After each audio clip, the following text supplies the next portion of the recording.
It's awful. Not tasty at all. What is this? I can't bring myself to eat such a dish. I'm curious about the face of the person who cooked this. Leaving those words behind, my mother-in-law smiled lightly, looked at me intently, and eventually, while slightly touching the food on the plate, ended up throwing it in the trash. Seeing her behavior towards the food, I honestly wondered what kind of person she was.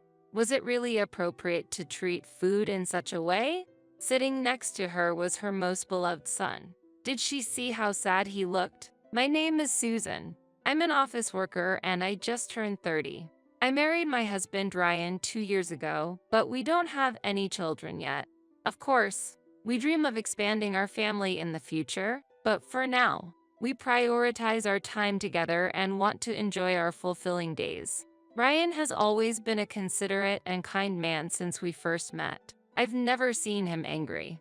We both work during the day, and when it comes to household chores, we share them properly. I mainly handle the cooking, and Ryan diligently does the cleaning and laundry. My cooking skills aren't professional, but thanks to my mother's teachings, I can make various dishes. I can't express enough gratitude to my mother. However, because I would only be able to start preparing dinner after coming back home from a full day of work, we would end up eating a bit late. As for me, I can finish preparing several dishes in about an hour, so I thought that was an average cooking time. But then, my husband said something unexpected. Your cooking is really delicious. So, if possible, I'd like to have dinner a bit earlier. He seemed somewhat apologetic when he conveyed that. But I thought I was doing well preparing the main and side dishes, including soup, all in about an hour. I thought that's quite normal. As I looked a bit puzzled, Ryan immediately added, "No, that's not what I meant, sorry. I'm not saying you should cook faster. It's just that my mother always prepared this amount in about 15 minutes. Really? That's amazing. That night's menu included salad and soup full of vegetables. For the main dish, there was steak, and as a side dish, mashed potatoes. Thinking that all these could be made in 15 minutes made me wonder, perhaps my mother-in-law is exceptionally good at cooking? With a slight competitive spirit and pressure, I was motivated to cook daily for my husband. I made preparations so that dinner would be ready right when we got home, and I would even cut ingredients and do some prep work the night before. But no matter how hard I tried, I couldn't get it under 30 minutes, always feeling regretful while keeping an eye on the time. Nevertheless, Ryan never complained and helped with laundry and other household chores while I was cooking. Ryan, I'm really sorry. I'm trying to be faster, but it seems 30 minutes is my limit. He comforted me, saying, "It's my fault, isn't it? The meals you make are really delicious, so I might have expected too much." Ryan gained about 10 pounds after our marriage, though he's still within a normal range. Seeing him happily eating and having seconds of the meals I prepared was my joy. As time passed, the topic of visiting our parents' home after a long while came up. "Hello." When I greeted everyone cheerfully as usual, a voice came from inside the house. "Susan, you're as energetic as ever. Your voice reaches every corner of the house." My mother-in-law's voice was light, and she seemed to be smiling, but her eyes were not laughing. This kind of thing happens all the time. In other words, she was probably being sarcastic by saying that the sounds I made were noisy today, but I didn't mind it. From the outside, it looked like a good relationship between a daughter-in-law and a mother-in-law. But the mother-in-law was really skilled at mixing female-specific sarcasm into praise and indescribable jokes. Naturally, my husband and always calm father-in-law never noticed it. In fact, I knew before I got married that my mother-in-law didn't like me. The cause was during a meal when both families gathered. "Oh, isn't that Susie?" The one who spoke to me like that was Ryan's grandmother. "Ah, Hilary, why are you here?" My mother-in-law looked at us calling each other so casually with a questioning and stern expression. Seeing my mother-in-law's demeanor, I tried to show respect by saying, "Good day. Might you be Ryan's grandmother?" But it was already too late. My mother-in-law was staring at me as if I was an enemy. I regretted it, but it was already too late. Since I had known beforehand from my husband that the relationship between his mother and grandmother was not good, I felt I should be careful. That day, my grandmother couldn't attend the gathering because she had a cold. Hillary's residence and the house where I grew up were close, and Hillary was a good friend of my grandmother. When I was living at my parents' home, she often came to visit, and since I loved my grandmother very much, I also got along very well with Hillary. They both lost their husbands, but they were spending their later years enjoying life with the motto, "Let's have fun even at our old age." When she looked at my clothes, she would say, "Susie, that coat looks warm. How much does it cost?" "This coat? I got it for about $20, I would reply. The three of us, my grandmother, Hillary, and I enjoyed our similar preferences. I want to go to a bar. Whenever there was such a request, I happily accompanied them. Hillary was like a second grandmother to me. My daughter-in-law is a bit clueless. She's not a bad person, but she's stiff and hard to get close to," Hillary often said. "I thought it was harsh, but I never imagined I would experience something similar myself. After getting married, as I had imagined, the subtle sarcasms from my mother-in-law never stopped. "Susan, your makeup gets thicker every time we meet, doesn't it? Youth is wonderful." Or, "Ryan, you seem to have gained a bit of weight since you've been with her. Is the balance of your meals okay? Or is it the influence of both of you working?" There was a daily barrage of sarcasms. There was a time when I brought several dishes I had cooked for some occasion. "Susan, you're good at cooking, aren't you?" When my father-in-law commented like that, my mother-in-law was clearly displeased. After eating just a little of my dish, she said, "Is this really so amazing? I can make it easily, too." Showing off something like this lacks class, and spoke in a voice that only I could hear. After that, my mother-in-law didn't eat at all. Mom is also very good at cooking, so we are lucky. Right, Dad? When my husband said this, my father-in-law nodded. My mother-in-law wasn't displeased with that comment, and soon regained her mood. Her mood changed frequently, like a roller coaster. I felt a bit sad, wondering if the meal I made was not to her taste. But when I looked away for a moment, the leftover food had disappeared. When I secretly peeked into the kitchen, I witnessed my mother-in-law transferring the remaining dishes I had cooked onto a plate and storing them in the freezer. Does that mean she liked it? Is she just being very moody, perhaps? I had the luxury to feel that way at that time. However, after hearing my husband's remarks the other day, I held a subtle sense of competition with my mother-in-law. "Mother, I heard from Ryan that you can prepare meals in a short time. I'd love to learn your secret." To that suggestion, my mother-in-law briefly showed a displeased face and retorted, "Why do I have to teach you? That's an absolute no. You're still a beginner. You have no idea how much time it takes to reach a level like mine." As usual, I received a slightly harsh response. It was particularly strict when it was just the two of us. No proper eye contact, not even looking straight at me. Being avoided to this extent hurt me, too.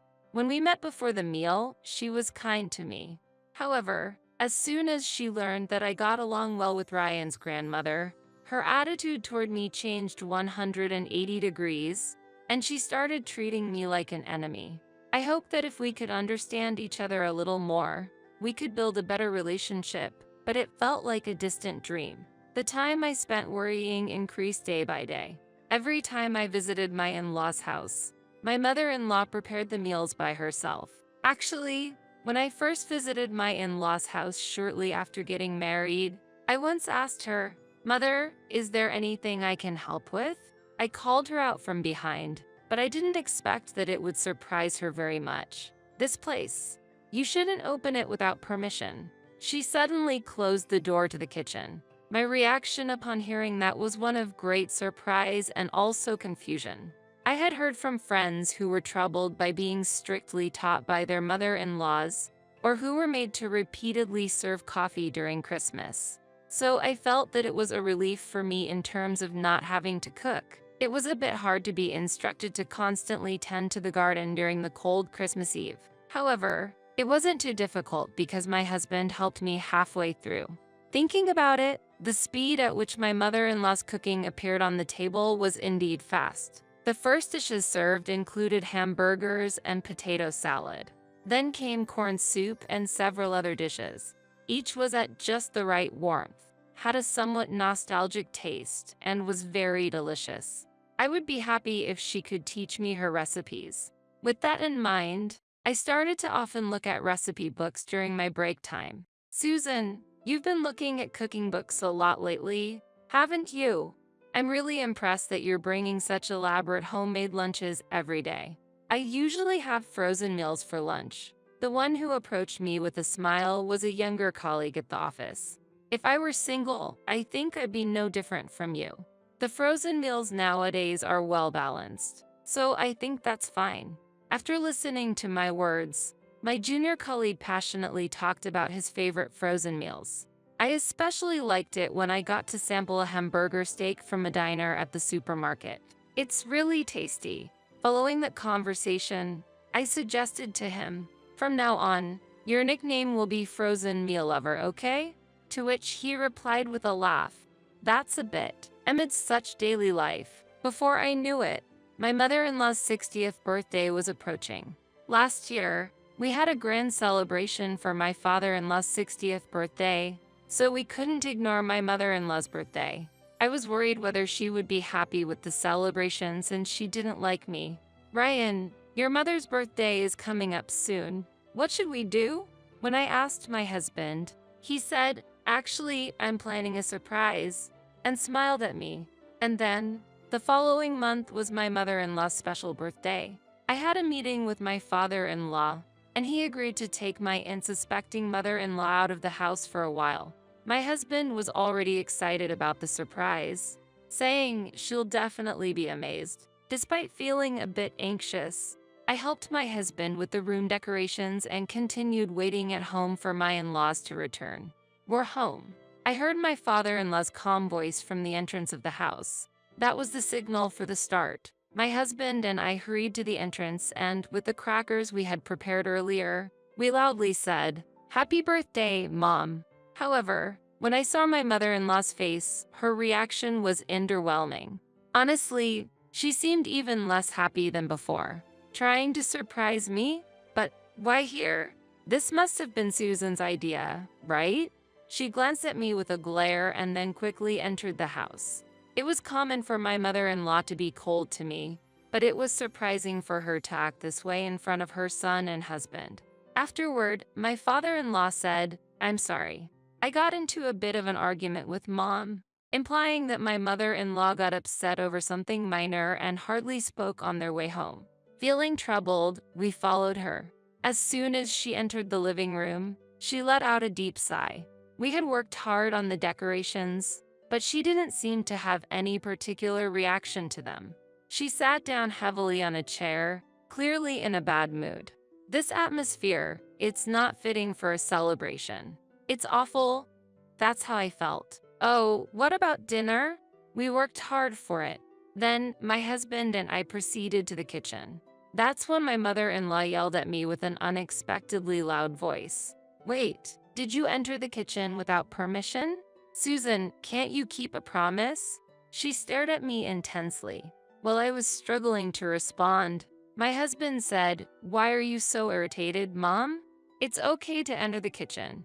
I told her it was okay. I had promised my mother-in-law not to enter the kitchen alone, but my husband, with a smile, encouraged me to go in, saying it was fine.